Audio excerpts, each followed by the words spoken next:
For the love of Black people, please stop scrolling wherever you are, guys. I want to say thank you to each and every one of you who are joining in.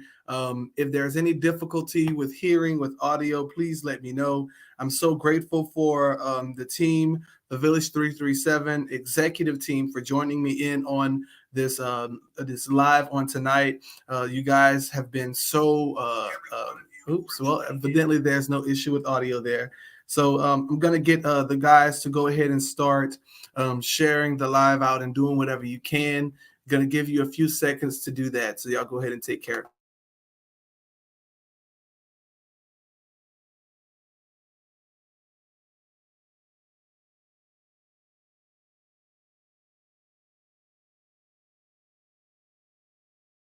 All righty. Do me a favor as you guys are coming in, make sure to share this live out.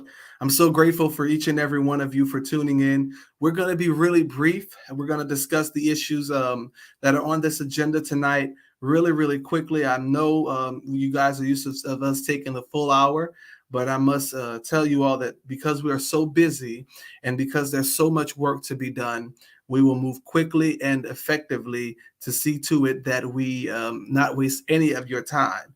And so I want to start off with the first piece of business here on our agenda, and that is going to be Tyron Coates, who was murdered by the Lafayette Police Department here in Lafayette, Louisiana, a couple of weeks ago.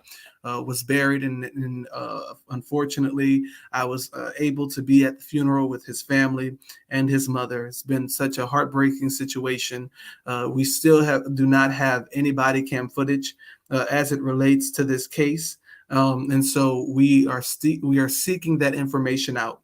We are hopeful that soon, and very soon, we will have that. However, we know that sometimes it takes us to do a little bit more work, a little bit more research, and a little bit more pressing of this government, because you guys, you know how this works. If the officials don't hear from us, if they don't have pressure from us, then my God, you guys know they're not going to do what we know needs to be done. And so my hopes is that the participation of the community will help us to get some justice, some sense of justice for Tyron and his family. And that is simply just releasing the body cam footage. So on the 3rd, this will be March 3rd, we will be hosting our first in a very long time, and first of this year, I believe, a rally / protest at the Louisiana State Police headquarters here in Lafayette. That is on Pont des Moutons. Excuse me for a second, I forgot where it was. We will be on the corner of Pont des Moutons and the Meadows Road. You guys know where that apartment complex is there on that corner. So High Meadows. So it's on High Meadows and Pont des Moutons. So I'm hopeful to see each and every one of you there. We will have a flyer that will come out soon. And of course, we'll be putting out more information as it relates to Tyron Coates. The next order of business, we're moving quickly through this agenda. I'm sorry, does anybody on the executive team have any questions or concerns about that?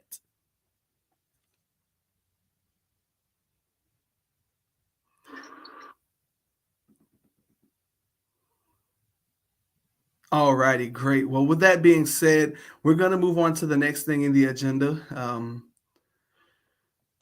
which is the, let's see here, I'm sorry.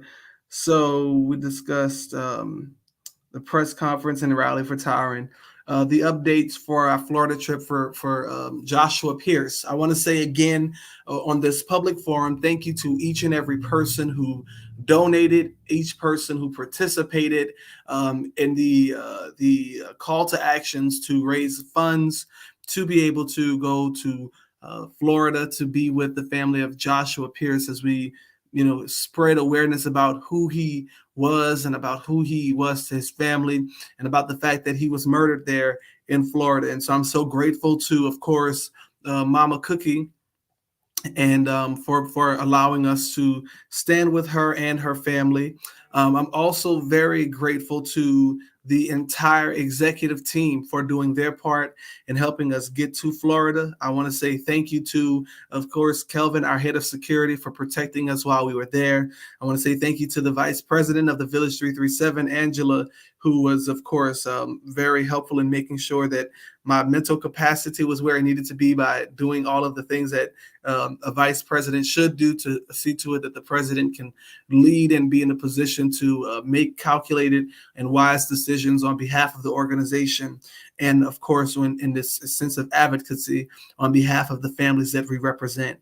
I want to say a special thanks to my mother, Lori Norman, better known as Miss So What, who was there with us, who, of course, stuck it out with us, and, would be there with us in this process.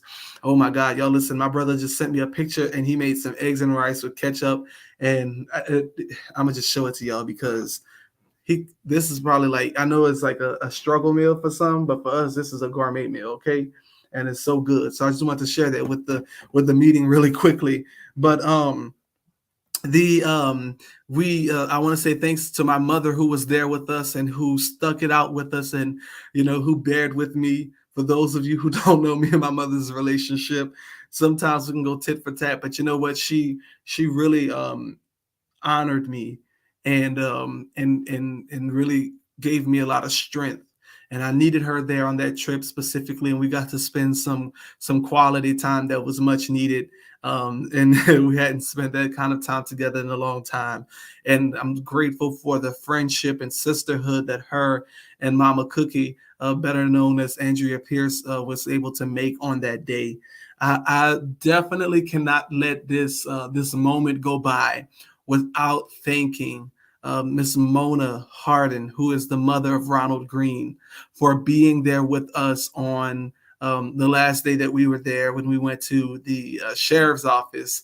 And initially, as you guys saw in the media, you guys heard, we were initially denied a meeting because it was said that we were not that they were not informed that we were coming ahead of time. So, but we were initially denied a meeting to meet with the investigator, and she was there with us through that entire process. She was able to be with the mother of Joshua, Mama Cookie, and so I'm so grateful to them and to her for creating that new bond and sisterhood and friendship.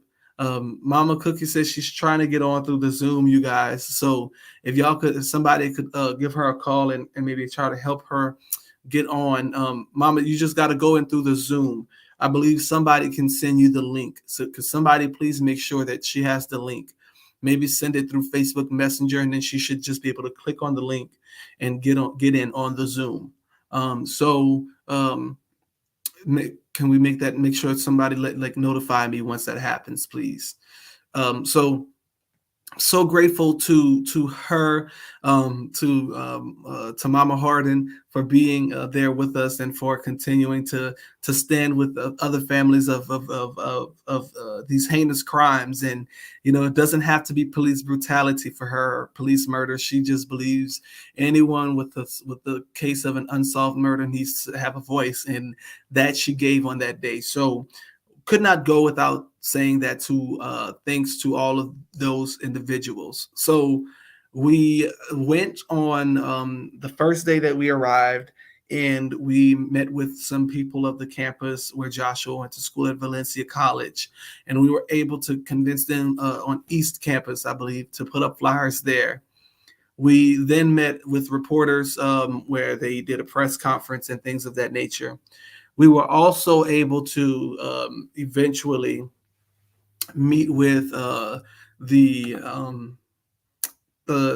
reporters at the place where Joshua took his had his final moments, where the accident took place after he was shot. And so we're not expecting at that moment to be at that place, but we did get there. And so Joshua's mom was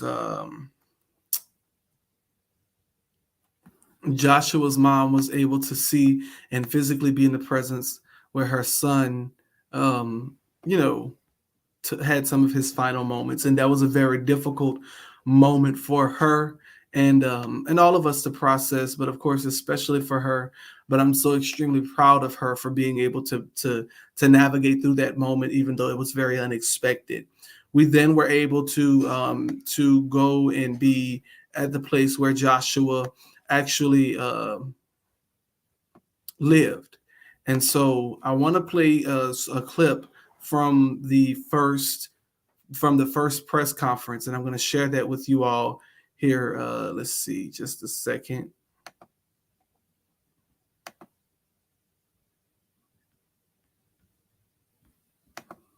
Let me see.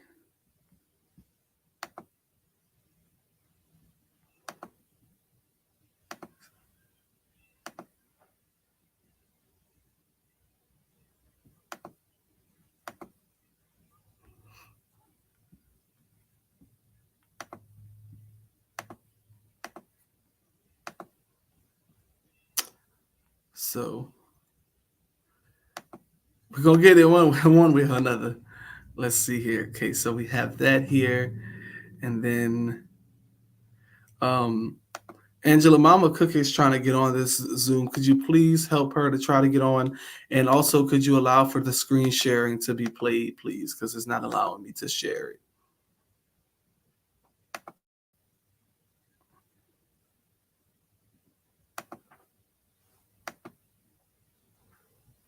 Let's see here.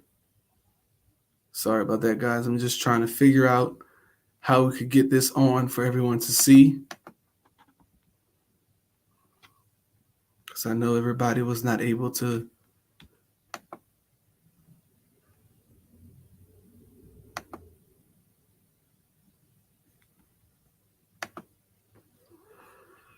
Everyone was not able to see it, so I want to be able to do that for you all.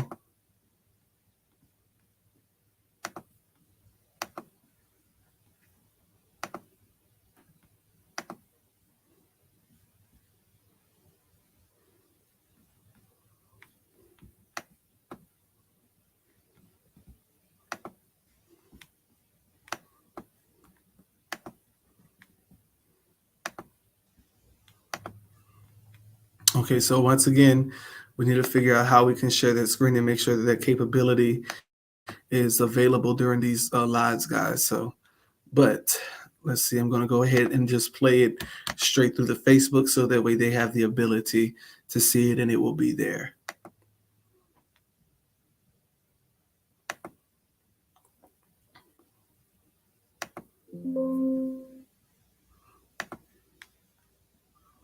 Give me just a second here.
Along State Road 436 at Summerwind Drive in October of 2020.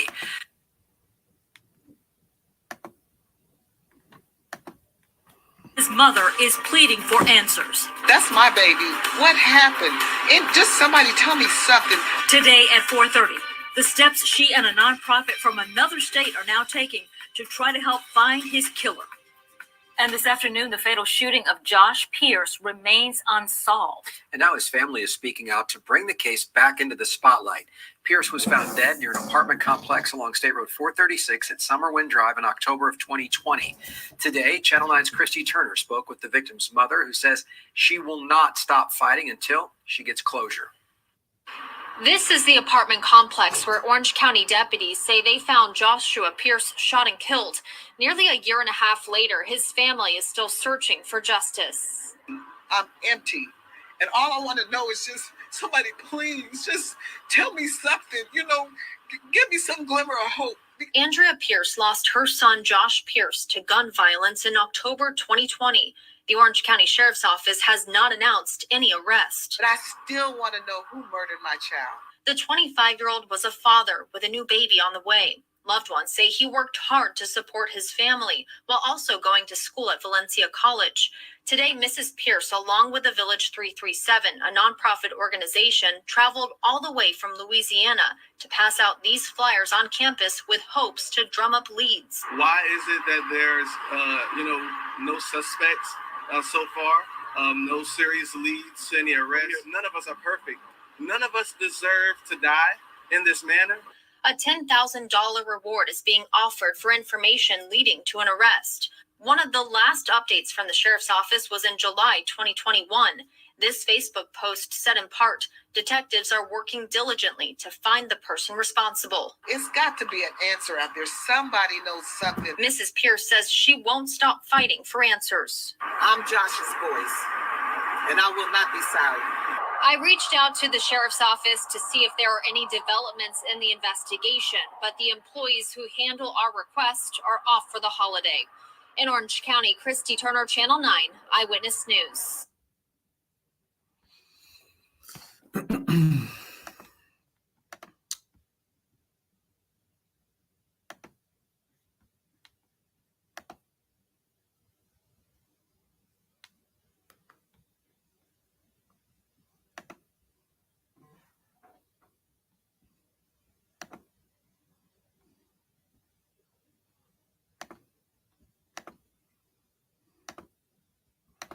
Alrighty, so let me see. I'm going to get the Zoom back on here.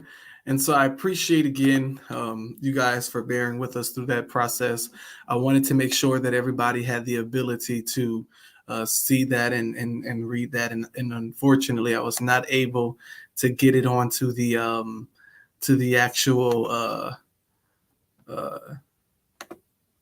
let's see, the chat says, sorry, I'm running late. That's okay, Ange. We just needed to get the mother on, but if she can't get on, that's fine. We have everything through Facebook. Everybody can go back and watch. So I'm grateful. I'm grateful that everybody was able to see that. And if you have not been able to see it, please, again, do me a favor. You can go back and watch it. You can go back and see what's happening there in Florida and what we are moving through in Florida. So anybody have any comments on Joshua Pierce and on the action that took place there?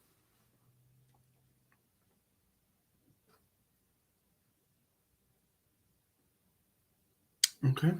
We are planning a call to action there soon again. And so I would just say to you all to stay in tune. Moving on to our 2022 community initiative, I want to say that for those of you who are watching and those of you who want to participate, just reach out to us. There are many things that are taking place. I'm actually in the works of working with our thespian department, to put on our Easter production. And then, of course, as we create a team, we will then be able to determine how many productions we'll put on per year. I'm excited about the many initiatives that we have that'll be taking place there soon. There will be a summit that we will have where we will explain to you all the many things that we will be participating with and will be a part of this Sunday. this Sunday. I just got my African attire because it's our Black History program at the Gethsemane Church of God in Christ. So I'm extremely excited about that. And then, so we would invite each and every one of you to be a part of that. The Village 337 is participating in that. So for those of you who are executive members, if you can be there, it is a requirement. We need our entire team there because we will be participating in that program. As you all know, Gethsemane Church of God in Christ is our biggest supporter. They facilitate many of the programs that we offer. They facilitate our fundraising efforts. They facilitate. We literally have the community center there as our hub for the Village 337, our headquarters, actually, because we are growing and going. We are expanding throughout the state of Louisiana. We have just received word. I'm excited. I can't officially announce it yet, but we are growing throughout the state. We will have many locations throughout the state of Louisiana. Who would have ever known that God would have chosen somebody like us to do something so big and grand? And so we are grateful for that. So as we expand across the state, we are growing and opening up opportunities for leadership, of course, throughout the state of Louisiana, but specifically here. So our executive team will be able to go and facilitate what needs to be done across the state. So we are grateful about the many opportunities that have come through our church, my church, and through our organization's partnership with the church.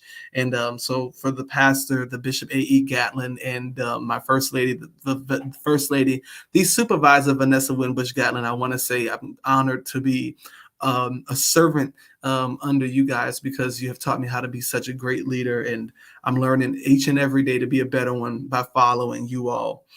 Last but not least on the agenda, I think it's last but not least, we have the Black Heritage Parade that will be coming up on March 6th at 2 p.m. We are asking that everybody participate in that. If you would like to be a part of the decorative committee for the float, please reach out to, I believe it's Heather, that you will be reaching out to, or you can reach out to us here at the Village 337, the True Civil Rights Organization page. We are so grateful and honored to be able to celebrate our heritage, and we will be there celebrating with the people of Lafayette. Am I missing anything, anybody on the team? I believe that we have covered everything on the agenda.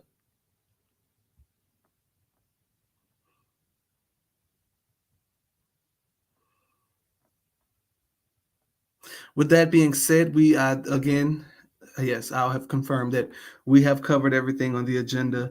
Our renovations for the community center are underway and almost complete.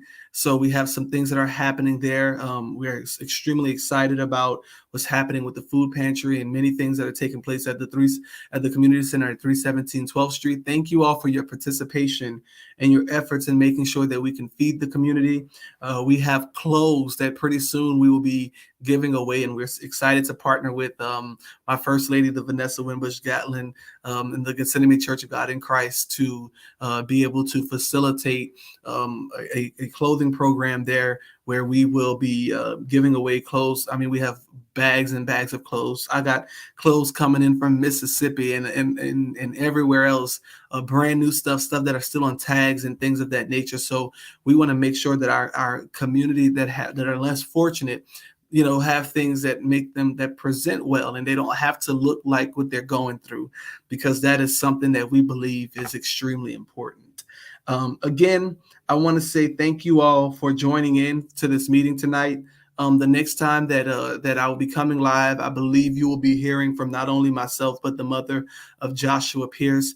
I want to have a roundtable talk with the mothers of violence and of gun violence. And I think that has been put on my spirit to do next. And so I'm so grateful again to each and every one of you for supporting them and for this network of sisterhood that is naturally being created amongst them. God bless you. God keep you. Remember, guys, it's not a moment. It's a movement. Have a blessed day.